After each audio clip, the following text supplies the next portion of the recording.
Queridos amigos, quería presentarles la nota con el prestigioso constitucionalista Eduardo Barcesat a propósito de todas las irregularidades que están pasando en el Poder Judicial y en la República Argentina. Vamos a la nota. Mañana, de todo un poco, y estamos en comunicación con el doctor Eduardo Barcesat. Hola Eduardo, Rubén Daniel Cian le habla de Radio La Red de la Costa. ¿Cómo está usted? Bien, bien, bien, sí. Escucho. Bueno, lo convocábamos por toda esta movida que hay entre tantas, ¿no? Judicial, donde hay un decreto que firma el presidente que modifica la participación en la elección de los jueces, y también por estos acuerdos que hay que uno no entiende mucho, donde se convalidan jueces y todo esto. Y queríamos preguntarle, como lo tenemos de constitucionalista de referencia, le queríamos preguntar cómo está viendo esta situación. Bueno, obviamente que el objetivo es, por un lado, diría, fortalecer desde el punto de vista mecánico la retaguardia judicial para que cuando la conducta de este gobierno con todos sus integrantes sea sometida al conocimiento y decisión de lo que debería ser un poder judicial de la nación, estén resguardados, digamos, de seguir continuar su vida cumpliendo penas por condena judicial. Este es el objetivo final de todas estas maniobras de perturbar lo que debería ser la normal integración de un poder judicial de la nación.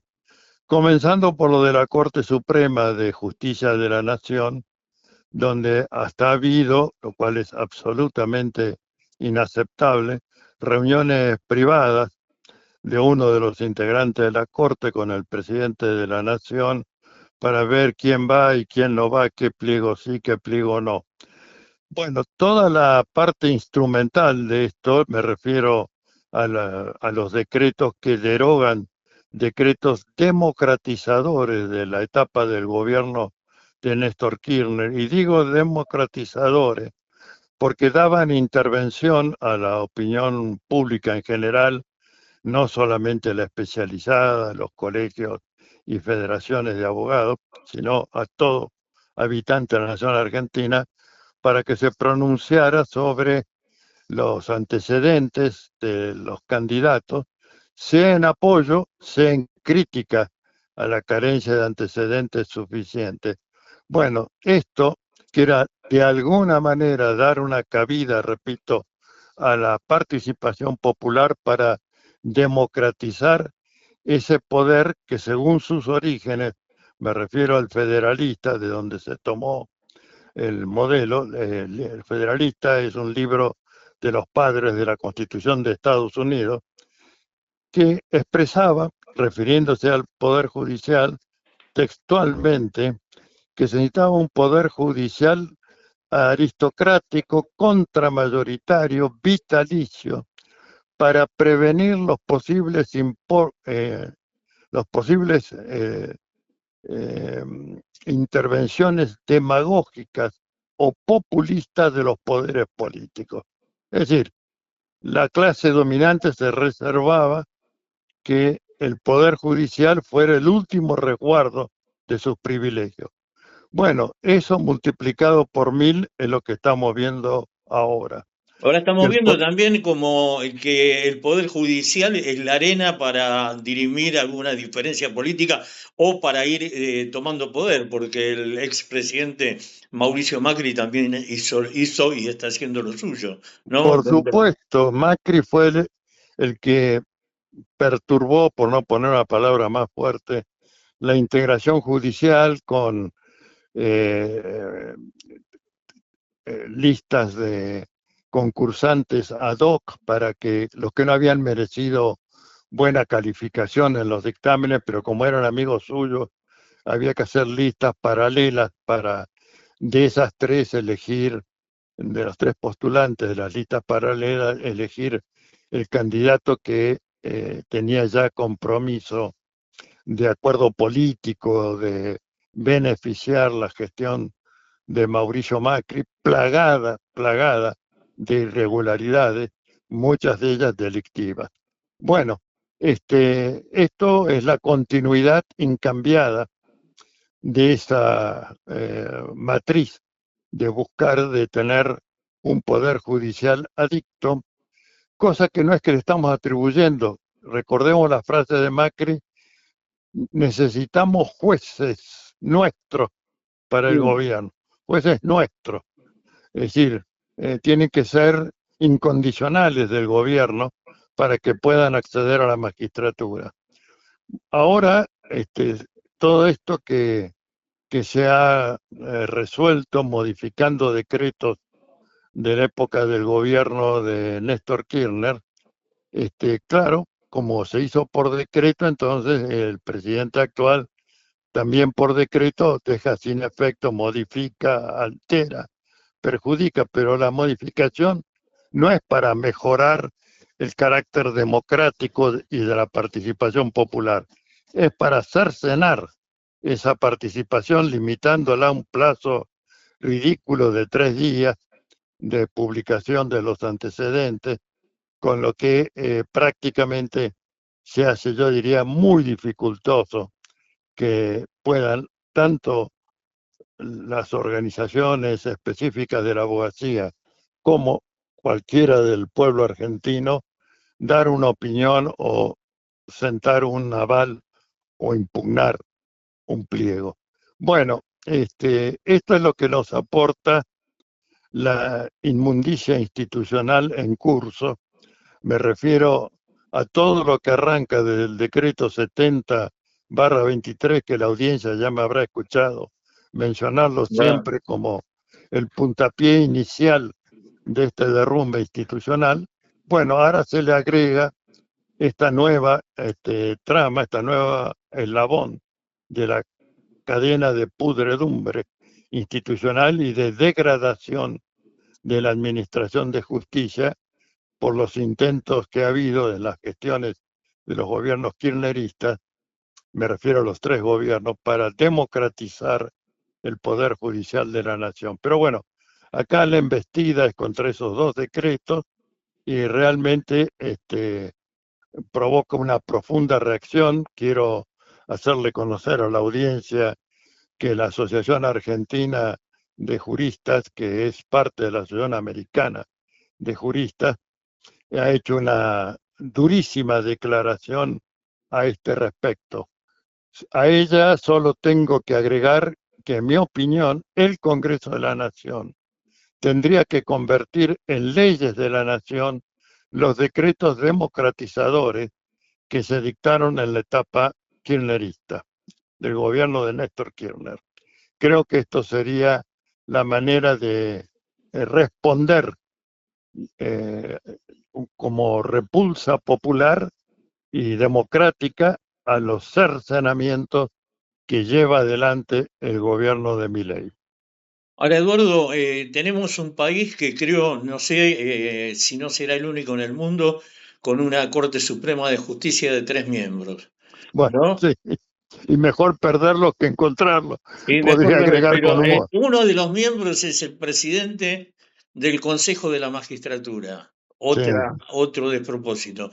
O sí. sea que hay un caos institucional donde esta gente no respeta la ley, no respeta la Constitución, no respeta a nadie, y no hay nadie que se la haga respetar, ni el Congreso, ni los mecanismos de control del Poder Judicial, porque está cooptado. Estamos, como decía usted, en un estado de excepción, pero ya casi es un régimen totalitario. Bueno, ninguna duda que lo es, y además totalitario, ignorante y perjudicial en todo lo que hace a la economía popular y a la economía de la nación. Popular porque nos ha llevado a todos a situaciones mucho más precarias de vida que lo que era la vida en la sociedad argentina previo a la llegada de este gobierno. Y en lo institucional, por la deuda enorme que se ha incrementado, no se ha ejercido ningún mecanismo de revisión de deuda externa, muy por el contrario, se hace y se agranda la presencia del Fondo Monetario Internacional. Y nada se ha hecho contra la fuga de capitales. Al contrario, se ha dictado esta norma que ahora ha adquirido notoriedad pública, que es la presunción de inocencia fiscal, después de las obscenidades institucionales del actual jefe de gabinete de ministros y vocero presidencial, y otros de igual, diría, jerarquía, ministros, secretarios de Estado, etcétera, que todos han corrido a ampararse en la ley de presunción de inocencia fiscal, que es un blanqueo sin cobro alguno de, no se sabe cómo fueron habidos los importes ni por qué no se pagaron impuestos respecto de esos ingresos. Esto, que es realmente vomitivo, es lo que está ocurriendo en este momento.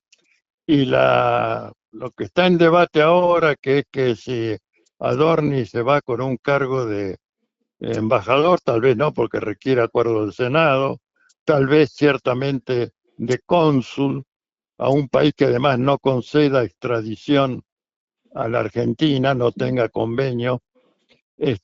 Todo esto a lo único que impulsa es hacer un llamado público a los jueces que intervienen en las causas de investigación de conducta de Adorni a que dispongan la prohibición de salida del país y le pidan o le hagan entregar forzadamente el pasaporte para impedir que transgreda las reglas al respecto. Bueno, como se sabe, cada vez que hablamos, estimado amigo y audiencia, es para dar noticias y examen de un panorama cada vez más aciago y cada vez más degradante. La verdad que sí, uno va viendo que cada vez es peor, e incluso el silencio, jueces y fiscales sentándose sobre causas, un montón de causas de corrupción que ya casi están probadas, por lo menos públicamente, y no pasa nada, ¿no? Entonces creo que cada vez se degrada más la institucionalidad. Ahora, el tema es, ¿no? Que me parece que es una deuda que tiene la Argentina, es que haya realmente justicia, ¿no? Donde se termine la impunidad para todos estos personajes que vienen repitiéndose históricamente y haciendo las mismas cosas, ¿no? Bueno, por supuesto que apoyo todo eso. Estoy hasta el hartazgo de tener que estar hablando de estos temas cotidianamente, por supuesto con mucha razón y buena fe de parte de los requerimientos periodísticos, pero nunca he tenido que gastar tanta saliva para denunciar lo que está sucediendo trágicamente en la nación argentina y para su querido pueblo. Esto no se tapa con mundiales de fútbol ni con ninguna otra circunstancia de riesgo de guerra, etcétera. Pero esta degradación interna, obviamente que convoca a los pedidos de juicio político que, reitero una vez más, y se han incrementado por los compromisos militares que ha impulsado o firmado Javier Milei en obediencia debida al matón internacional, es decir, a Donald Trump, de entregar el Atlántico Sur ahora a la vigilancia, custodia y explotación de riqueza y recursos naturales. Bueno, todo esto realmente es una tarea cotidiana enorme, enorme. Y uno tiene el deber moral, por operador del derecho y por lo que dice nuestro Código de Ética de la Abogacía, de la defensa de la Constitución Nacional y de los tratados internacionales de derechos humanos, de dar respuesta ante la opinión pública, y me alegro de ser convocado en ese aspecto, pero no puedo dejar de expresar que siento una repugnancia moral invencible frente al asco de todo lo que está haciendo el gobierno para empeorar, para entregar y para beneficiarse personalmente él y la runfla que acompaña. Le hago la última. Con respecto a los 87, creo que son jueces que se nombraron con acuerdo de prácticamente una gran mayoría del Congreso, ¿no? Incluso la oposición. ¿Qué opinión le merece? Bueno, que todo esto tendrá que ser revisto cuando tengamos un Congreso y un gobierno nuevo, para decirlo totalizador, un gobierno nuevo, electo por supuesto por la voluntad popular. Esto es lo que yo espero, que aguardo, que acicateo en la medida en que la palabra pueda transformar algo. Y sinceramente vería con gran satisfacción moral que hubiera una revisión absoluta de lo actuado en este periodo de, vuelvo a utilizar la expresión, excepcionalidad institucional, que nada se compadece con el deber de obediencia a la supremacía de la Constitución Nacional, ejemplarmente estatuida en el artículo 36, la reforma constitucional del año 94. Eduardo, muchísimas gracias y realmente usted es una de las pocas voces que uno escucha con la suficiencia y la trayectoria que tienen que está denunciando todo esto. Hay algunos otros, pero faltaría más, ¿no? Bueno, un abrazo. Hasta Hasta luego. pronto. Hasta pronto. Bueno, espero que les haya gustado la nota. Y recuerden que estamos en YouTube, estamos como Rubén Daniel Cian, Paisajes, Personas y Personajes. También estamos en Instagram como Rubén Daniel Cian FM 91.5, en Facebook como Rubén Daniel Cian. Y nuestra página es www.fm915, la red de la costa.com.ar. Y gracias por estar, gracias por comentar, gracias por las muestras de cariño, gracias.